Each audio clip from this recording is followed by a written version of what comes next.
네, 안녕하십니까. 더불어민주당 대변인 황정화입니다. 첫 번째 브리핑 시작하겠습니다. 대북 송금 조작 사건의 실체적 진실이 제대로 밝혀지길 기대합니다. 법원이 오늘 이화영 전 경기도 평화부지사 선고 공판에서 외국환 거래법 위반에 대하여 일부 유죄를 선고했습니다. 검찰이 자행한 조작 수사가 점차 드러나고 있는 상황에서 재판부가 검찰의 주장을 상당 부분 채택한 것은 납득하기 어렵습니다. 김성태 전 회장 등의 진술 번복에 검찰의 회유와 압박이 있었음이 폭로되었고, 쌍방울이 대북 사업을 내세워 주가 조작을 한 정황이 담긴 국정원 보고서도 보도되었습니다. 점차 회유와 겁박으로 진술을 조작하고 짜 맞춰진 검찰 수사의 실체가 드러나고 있습니다. 권력과 야합해 조작 수사로 야당을 옥죄려는 검찰의 행태는 반드시 역사의 심판을 받아야 합니다. 2심 재판에서 쌍방울 대북 송금과 검찰 조작 수사의 실체적 진실이 제대로 밝혀지길 기대합니다. 두 번째 브리핑 시작하겠습니다.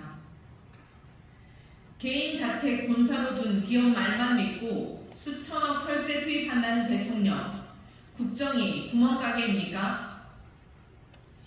오늘 기자회견에서 액트지오 측이 본인들의 본사가 개인 자택임을 인정했습니다.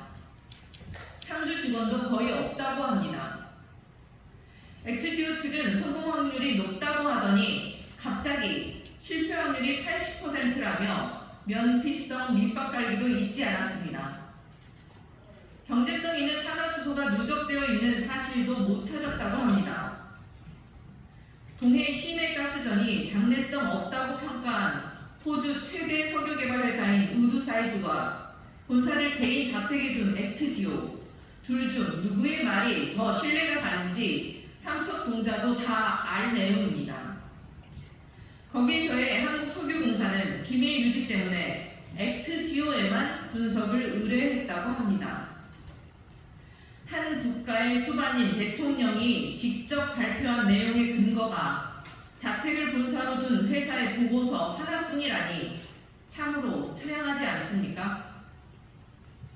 기자회견 이후 한국가스공사의 주가는 최근 10년 중 최대 폭의 낙폭을 기록하는 등 유관업체들의 주가가 폭락을 거듭했습니다.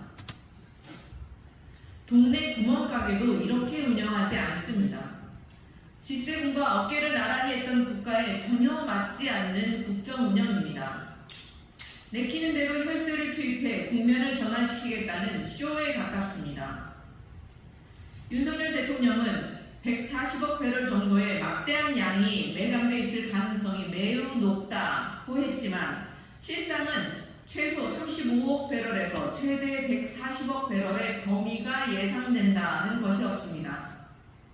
이 수레가 텅텅 빈 수레인지 꽉 찬 수레인지 알기도 전에 수치 올려치기까지 해가며 요란 법석을 떠는 대통령의 행태는 과연 대한민국 국정 책임자의 자세가 맞는지 의심스러울 정도입니다. 더불어민주당 역시 경제성 있는 석유가 나오길 간절히 바라고 있습니다. 하지만 이렇게 주먹구구식으로 하면 안 됩니다. 수천억 혈세가 투입되는 만큼 국회 상임위 단계에서 면밀한 검토가 필요합니다. 더불어민주당은 국회가 해야 될 일을 하겠습니다. 일하는 국회를 만들어 액트지오와 동해 시내가스전에 대해 상세히 검증하고 자원개발의 성공 확률을 높이겠습니다.